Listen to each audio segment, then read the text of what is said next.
In this video, I'm going to be showing you how to make peace with your mistakes. Fear of mistakes and fear of failure is the number one thing, along with something else that I'll explain later, that blocks all of us from success and peace.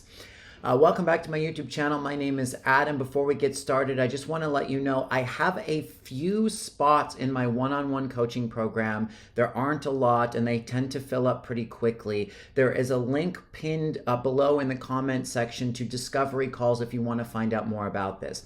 Now, let's begin. Okay, so mistakes. When you can make peace or even begin to laugh at your mistakes and reframe what a mistake is, it will free up so much energy for you to move forward and allow yourself to move forward in the direction of what you want and to live a life that's more joyful. I'm going to be telling you a story about a really doozy, a big, huge doozy of a mistake that I made at a job that I had one time. And then I'm going to be showing you kind of how I unraveled it so that you can do this for yourself. And then at the end, I'm going to be explaining the thing that actually holds all of us back more than anything else. Okay. So before I get into the story, I want to explain something, and that is that we all have a mixture of strengths and weaknesses. Everybody does. It's important to understand that as human beings, we ultimately are fallible. We're not perfect. We fuck up. To try to be perfect is untruthful because it's impossible. This idea of perfectionism really needs to be thrown in the trash because there's no such thing as perfection. One of the biggest realizations anyone can have is understanding that every failure and every mistake isn't even a failure or a mistake. It's the beginning of success. It's what we could refer to as experimentation, whether it's intentional or not intentional. It's what leads us to where we want to go, because nothing is ever done right the first time, and everything can always be done better. It's also important to understand that there are things that you're great at. Maybe you don't realize, maybe you do realize, and there are things that you're not so good at. This is true for all of us. For me personally, I've always been kind of smart and also not smart. I did really well in school. In some areas, I have, a lot of intelligence, and sometimes in everyday things, I can just be a total ditzy idiot. And I'm going to be telling a story right now about a job that I had many years ago where I made so many stupid mistakes. In fact, pretty much every job I ever had, I made so many stupid mistakes. One of the reasons was because, I didn't really care that much, which isn't the greatest attitude to have. Anyway, so I worked for 4 years for somebody who was, very domineering, very dominating. He was the CEO of a small tech company, and I'm very grateful for him in the end. But he was, I guess what we could call a narcissist, and could be quite, judgmental and condescending.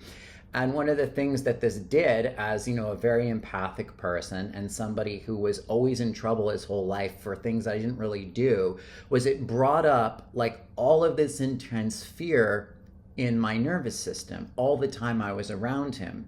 Because growing up, and for my whole life, I was the one who was in trouble for nothing. I was the one who was always in trouble, always getting called into the office at jobs. Sometimes I did things, sometimes I didn't. It was just this pattern, this phantom pattern that followed me around. But I was always so afraid of criticism and rejection and being in trouble that even the anticipation of it would create all this PTSD in my body. I don't know if anyone watching this can relate, but this is a very common thing for all of us really in our society. So he triggered this deeply. He was also highly intelligent and very impatient. And I started at this job knowing basically nothing about computers, knowing nothing about tech. And he just kind of threw me into the deep end expecting me to figure all this stuff out on my own with very little assistance and under pain of death and judgment all the time for every mistake I would make. Okay, it actually taught me how to learn to do things for myself and kind of go on YouTube and research on Google, like, how do I do this, instead of asking someone else for help, because asking him for help was so traumatizing that, like, the trauma of like figuring out on my own all this stuff I didn't want to learn was actually way easier than asking him. Okay, and when I would make a mistake, everyone in the company would know about it. I knew he was picking up the phone and talking shit about me to the other developers, because that's what he'd do with me to everyone else. You know, he just was always talking shit and judging everybody. And I was healing, going through kind of toward the middle end of a major spiritual awakening. I could hardly function, whatever. So one day, I was his personal assistant. He had ordered a computer from Dell or something online, all right? And he opened it and something didn't quite work right about it. And so then my assignment was to take it to FedEx, I think it was, and to send it back to the manufacturer, explaining that it didn't work, okay? So that whatever, they could replace it. Now, I'm kind of, like I said, I was a little spaced out. I didn't really understand the logistics. I would fuck up on stupid little simple things. And one of the things that I needed to do is, it came in this box, right? And it had a return label inside to send it back to the manufacturer. I didn't know about that. I looked on the front of the box, on the top of the box, and it had the address that it came from. So it was sent to, obviously, his address, and then the return address was on the box. I didn't see a label inside the box, so I just packaged it back up. I sealed it up, and I walk into FedEx, and I walk up to the counter, and I said, this needs to go back to this address to the manufacturer. Am I good? And they're like, yeah, no problem, right? But again, I didn't put the new label on. So what happened is, they still had the label with the send address as my boss's. I walk out of FedEx, relieved because I completed the assignment, whatever. 2 days later, the same computer shows back up on my boss's porch because I hadn't switched the labels, and they just sent it back to his house. And okay, so I felt like a complete freaking idiot. He kind of laughed and all, but I also felt like, this really stupid idiot person. And that was basically the reputation I had, was being sort of like this idiot that worked for him, which was kind of funny in a way, because I didn't really care too much about the tech stuff. I did need to learn it, however. So what happened here was, I ended up feeling like incredibly ashamed. I was hugely embarrassed, and I felt like just a worthless pile of dung, because I always had this sort of issue with feeling sort of stupid, which turned out to end up just being like the fact that I'm like super psychic, sensitive, neurodivergent, and just kind of have a hard time like processing things the way everybody else does. But the point is, like, it brought up so much trauma inside myself, and I could have just, felt like an idiot, which I did feel like. But one of the things I've begun to learn to do, which has helped me heal a lot, is just kind of find, like, why is this situation funny? Like, there is a laugh to be had here, whether it's an intentional one, which is always preferred. Like, if you're intentionally making a joke and people laugh, that's great. When you fuck up and make some dumbass mistake and they sort of laugh at you, it's not as good. But this is funny just because, why? Well, just the inconvenience it caused to him of like having to redo this entire thing again, because the box just ended up coming back to his house. I got a lot of mileage out of telling this story to other people, who then passed the story on to other clients that they had to try to make their clients feel better when their clients felt dumb. Okay. And as I learned to laugh at this, as I learned to find the humor in it, and accept myself for the mistake, one, it's more fun, And two, it helps to dissolve this underlying issue of fearing rejection and failure. One of the ways to process failure is to just let yourself fail. I've talked about this before. I started going to clown school. One of the tenets of clowning is to celebrate your failures. And this is, like I'm talking about, one of the most healing things we can do. So when something like this happens, we want to look at the underlying trauma that's going on. Like, why do you fear making a mistake? Probably because you got in a lot of trouble growing up, probably because you were judged or condemned, or because you fear being ostracized from the group for doing something wrong. Okay, but this is also an opportunity to kind of be unique and kind of be your own like expression of self and sort of break the rules a little bit and not care.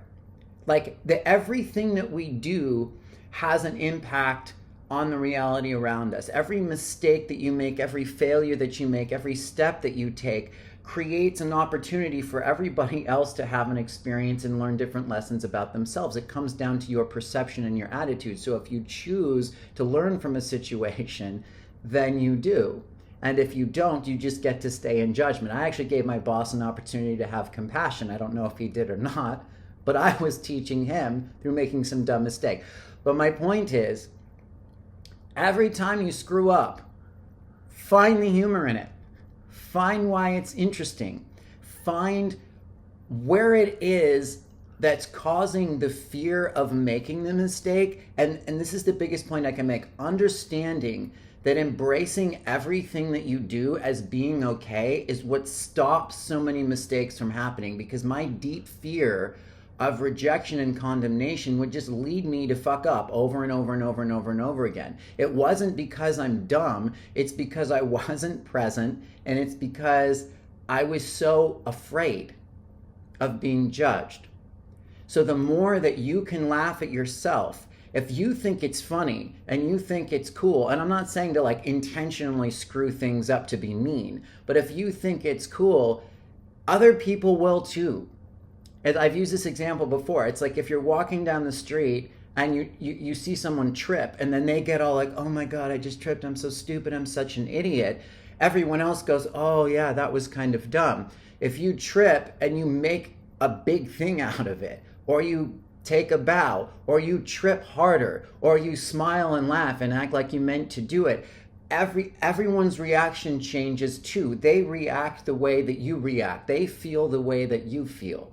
The thing that stops all of us,